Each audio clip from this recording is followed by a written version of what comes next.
I'm in the produce aisle and I found this. Am I a vegetable or a fruit? If you guessed vegetable, you're wrong because avocado is actually a fruit, and it's a key ingredient in my avocado creme fraiche, which we're gonna use to make my egg and yam benny. I'm Chef Michael Williams, and that's what we're cooking on the coast.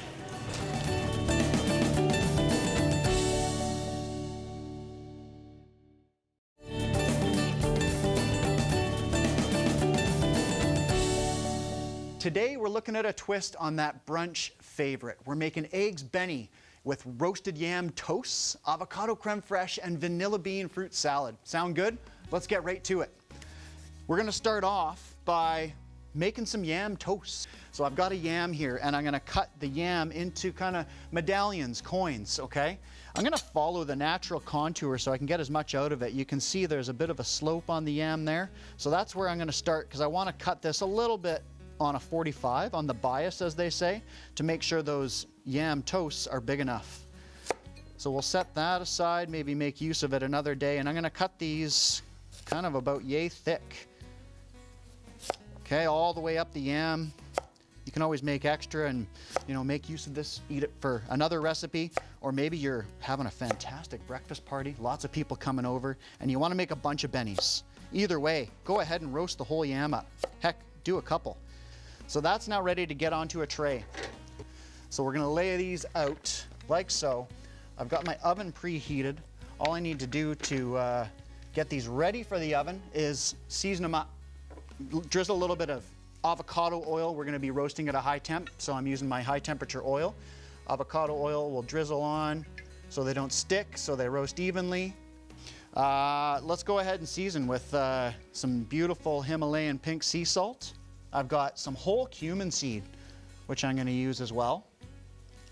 Love me some whole cumin seed. Love the texture, the taste is amazing.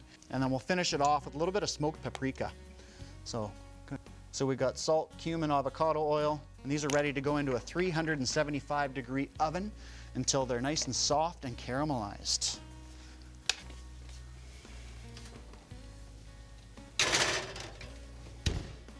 Those are in. We can forget about those for a little bit. They'll take about 15, 20 minutes. We'll let them do their thing. In the meantime, it's time to make some creme fraiche. Creme fraiche is magic. It's science in the kitchen, at work. It's really easy to make too. All you need is a non-reactive vessel.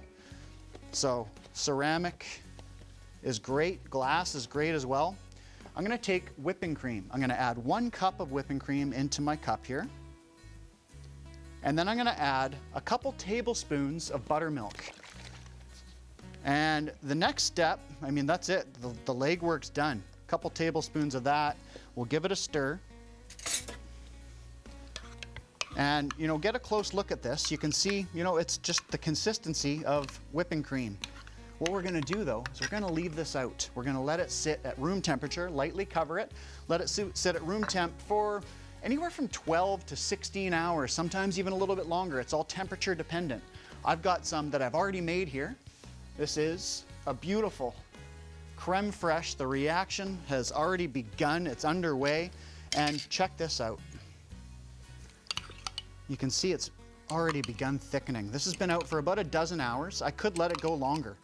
At this stage though, you could get it in the fridge and it will continue thickening up a little bit even after you get it in the fridge, and especially as the temperature comes down.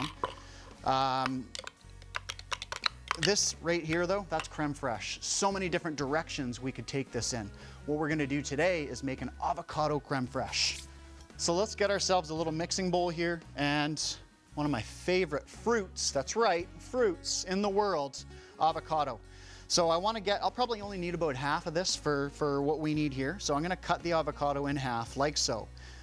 Nice sharp knife, holding it in the palm of my hand. I'm gonna very gently let that knife, not putting much pressure on this, because the last thing you wanna do is have that slip through. So just very lightly until you hit the pit.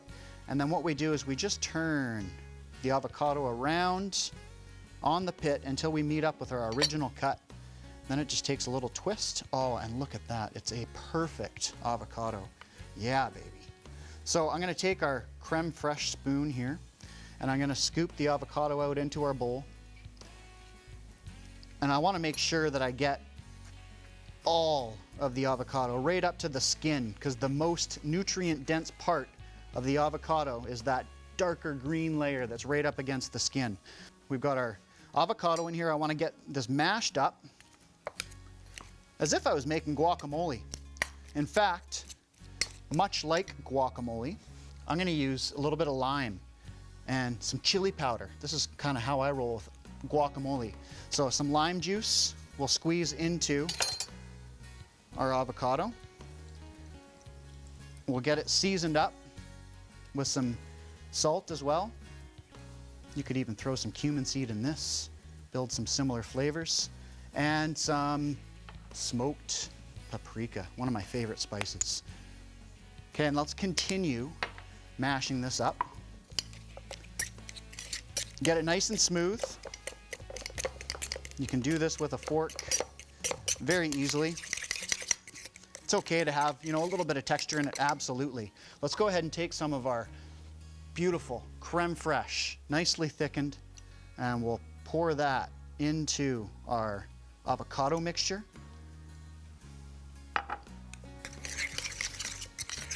Give it a stir, and that, folks, that right there is ready to finish off our bennies a little bit later in the show. So we'll set that aside for now. You can always make this up ahead of time, although you probably want to do it the same day as the avocados tend to brown. That is looking fantastic. So I'm going to set that aside for now. All right, so the next step, roasted peppers. I want to show you how to do it. The magic of roasted red peppers, orange peppers, yellow peppers. Let's start with the red. Here's what we do. We cut it in half, just like so. And then we want to remove those seeds and veins, okay? They're going to go into our second oven here, set on broil, okay? You want them skin side up. Let's get the rest of them. I'll grab the yellow pepper and the orange pepper. Same thing, we'll just cut those seeds and veins out. And then what I want to do is just get a nice little drizzle of oil on these as well. And we're going to get those under the broiler in the oven, roast them really well. Add a little bit of seasoning onto them after we get them oiled up. Make sure you use just barely, just enough oil. And you can use that, one of those little, pastry brushes to make sure you use whatever has spilt. And the reason being, if we have a whole bunch of extra oil in here, it's going to get really smoky and we're going to set the fire alarm off. We don't want to do that. So just barely enough oil. We want to make sure they get nicely coated. Let's go ahead and get these in the oven, right under the broiler, right on that top shelf. We'll come back to those in a little bit. We're going to be back later in the show to pull all of this together, our eggs and yam benny with vanilla bean fruit salad. But before that, we're hitting the road. See you after the break.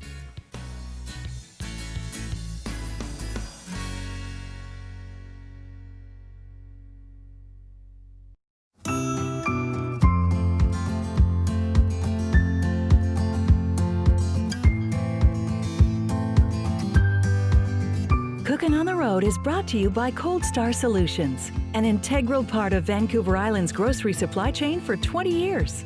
We are here in beautiful Sydney, BC at Melinda's Biscotti Cafe with Melinda herself. Hello, how are you doing? Hello, I'm great. How are you? I'm fantastic. Thanks for having us down here today. Well, thanks for coming. You folks have been in business for a while. Melinda's Biscotti is kind of like a staple on the country grocer shelves that I've seen for so many years. Yeah. When did it all start? It all started in probably the business itself, 2006. Okay. And it was really small. I was working full-time at the Jubilee Hospital in cardiology. Okay. And So it started off as a fun little side project? it was not even really a project at first, but once I took this recipe and played with it for about 12 months, I guess. Yeah. I decided that I'm going to share it with my coworkers. That's what we do, right? Okay, yeah, of So I course. took it into work, and one of my wonderful favorite friends, Dr. Manjeet Man, Yeah. sorry Manjeet, anyways, he was my first customer, and he Okay. said, these are so good, I'd like to buy some for my sister in Vancouver, and Yeah. that was the cranberry almond. All right. And then my coworkers said, we would love some too. Okay. And so moving forward, I started selling them to my coworkers, Yeah. and then I decided that I've always wanted to take my kids to Disneyland. Yeah. And if I started making this into something that would bring in some extra money, that just might happen. And they still haven't been to Disneyland. Uh-oh.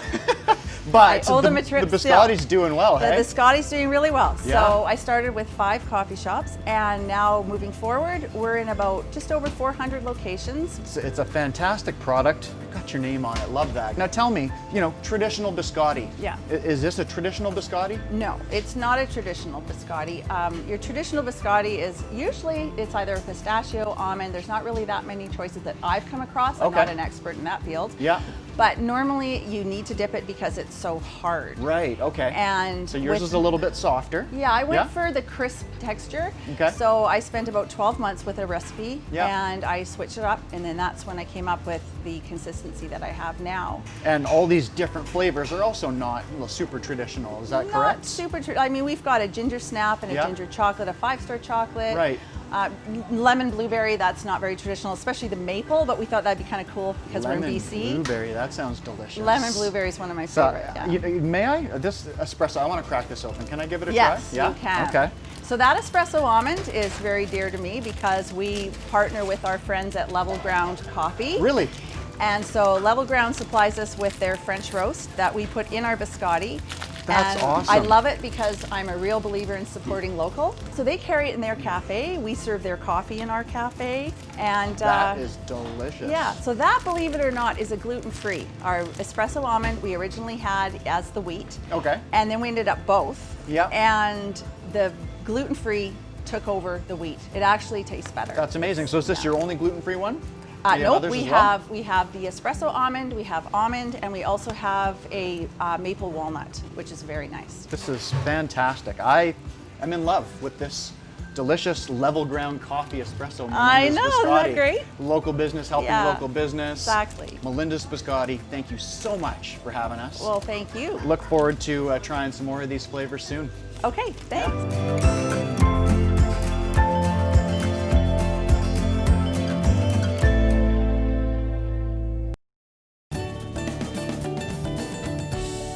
It's back to our kitchen. We're pulling together our twisted eggs and yam Benny with vanilla fruit salad. So let's get our fruit salad done, tucked away, ready to go. So we're gonna get some honeydew melon diced up here. I'm just gonna cut this into wedges like so.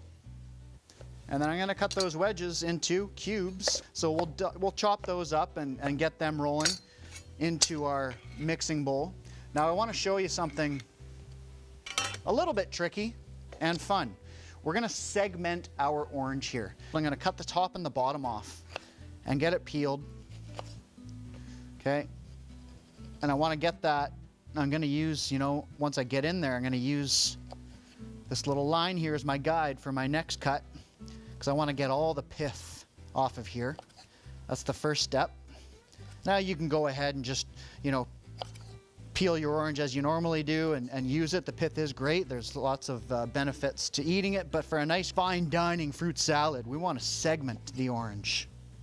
Once we get all of that pith off, the next step is to cut in between these structural layers or structural kind of bodies of the orange, one on that side and one on that side, and we end up with just this perfect little, flesh of the orange without any texture. It just melts in your mouth. It's incredible.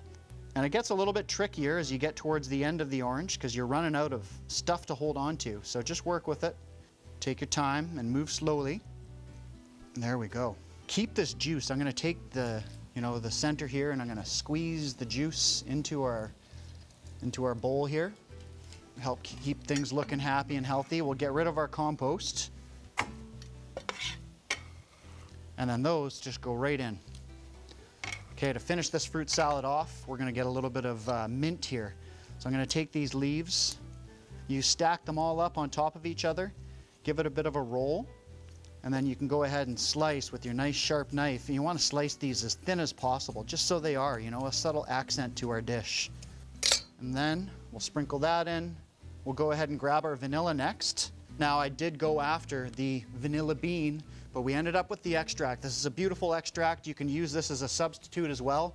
But if you do get your hands on that vanilla bean, you cut the bean in half and scrape the seeds out.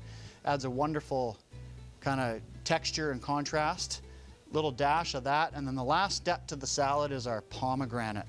So let's cut this pomegranate in half and we're just gonna squeeze and pop some of those out. And there is a wonderful looking, sophisticated fruit salad. Oh yeah, right on. So we can set that aside. Let's take a peek in the oven and see how things are doing. Uh-oh, oh no. Oh, guys, girls, I forgot about my, I burnt them. Just kidding. That's what I wanted to do. I tried to do that. I wanted to burn them because that's how we do it. That is how we roast our peppers. We take that burnt skin, which infuses so much beautiful flavor into those roasted peppers. We peel that off and we're left with just the smoky goodness of the flesh. Delicious, fantastic. I'm gonna let those cool down a little bit before I handle them. We need to get our eggs in the water now, okay? So we've got some water simmering away here, just perfectly. I do need to add a little bit of vinegar. You need some vinegar in your water when you're poaching eggs, so I'm gonna put a little splash of vinegar in there. And what I wanna do is just create a little bit of centrifugal force before I crack my egg in there. And even better is to have a vessel to drop your egg into the poaching liquid. So let's start with that. I'm gonna grab an egg, I'm gonna crack it into my vessel.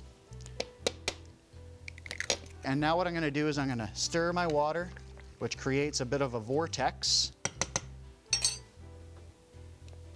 And then carefully, I'm going to drop my egg into the center there. We'll get another egg going in there.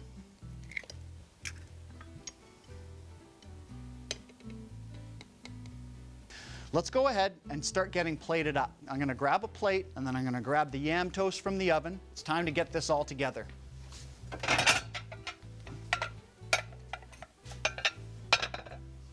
So heading to the oven now once again.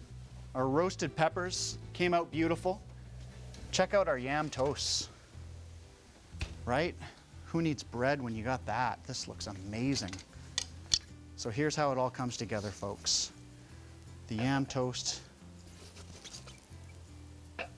perfectly done.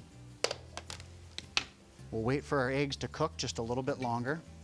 In the meantime, let's go ahead and peel some peppers, all right? So I'm gonna focus on the red here. I think the red's gonna be the nicest accent.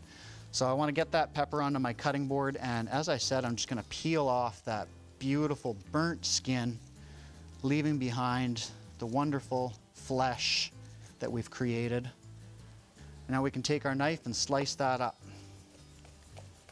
And there's our roasted pepper garnish, looking fantastic. Yeah, baby. You can season this on its own. Go ahead and, grab another pepper and use a different color if you really want to jazz it up a bit. Okay, so let's take a peek at our eggs. So you can see this water here just very gently simmering away, and here is our poached egg. Now as it comes out of the water, it's really important to let as much of that water drain off as possible, because we don't want a watery Benny. I'm gonna place this down on my yam toast, and we'll get our next egg here. So then to finish this off, we've got our avocado creme fraiche instead of hollandaise, right? Beautiful. Not that there's anything wrong with hollandaise. I love that stuff, but hey, avocado creme fraiche, come on. Couple last touches. We've got our roasted peppers here. Use those to garnish. You know what it needs? A little touch of red, like so. And then our fruit salad.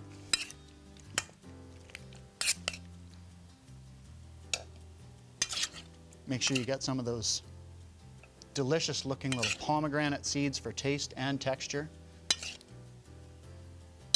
There you have it. Eggs Benny, roasted yam toast, avocado creme fraiche, and vanilla fruit salad.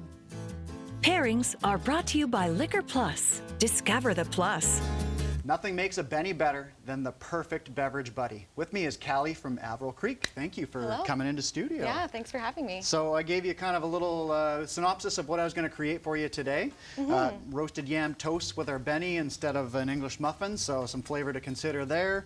We got our poached egg with an avocado creme fraiche, and then vanilla fruit salad. So what were your thoughts on bringing something to pair up with that? Yeah, so today I brought Charme de Lille, which is Vancouver Island sparkling wine. And For me, with brunch, you need something that's going to be really versatile to pair with, and sparkling wine is the most versatile Right, wine you okay. can select. Yeah. You have some rich elements, you have some sweet elements, Yep. creamy elements, and you really need something that's going to complement all of those flavors. So this is Averill Creek, Charme de Lille, and you guys produce your own, grow your own grapes, We do. everything? Yeah, everything Yeah, we down on? farm the vast majority of our grapes, and everything else is sourced from within 2 kilometers of Wow. the winery. Love that. So for us, we're really trying to showcase Vancouver Island in the glass, our site, and the vintage as well. Smells lovely. Great. Nice. That's great. Yeah. So it's a little Pinot bit Noir dry. dominant. Yeah, a little bit dry. That's where you but get that just- color. yeah, I see this going really well with our dish here. Shall we? Love a good Benny. Lots of great flavor going on there. Sorry, no hollandaise, but hey, avocado creme fraiche. What do you think? No, I don't think you're missing anything there. Right on. The touch of sweetness in the wine complements the yam perfectly, and it's really bright and uplifting, which is perfect against that rich, creamy avocado that you have going on. Yeah, I'm on board. This Yeah. is delicious. I could definitely go to town. Start This is your day with perfect. this for sure. Yeah, for sure. Or, you know, I said maybe even dinner too, hey? Yeah, How about that? oh, of course. Breakfast for dinner? Absolutely. Why not? All right, so anything else you'd like to share with us about Averill Creek? Yeah, so the winery was founded in 2001 by owner Andy Johnson. Okay. We have a new winemaker who joined us in 2018, Brent Rowland. So this is really the next phase for Averill Creek, and you can see that we have a new look and feel for the Yeah. wines as well to reflect that. And really, we're just wanting to showcase honest wines that showcase true Vancouver Island style. Beautiful. Yeah. Thank you so much, Great. Callie. This is fantastic. Thank you. Check out our website where you'll find the lowdown and the recipe on today's show. I'm Michael Williams, and don't forget, dinner's better when we eat together.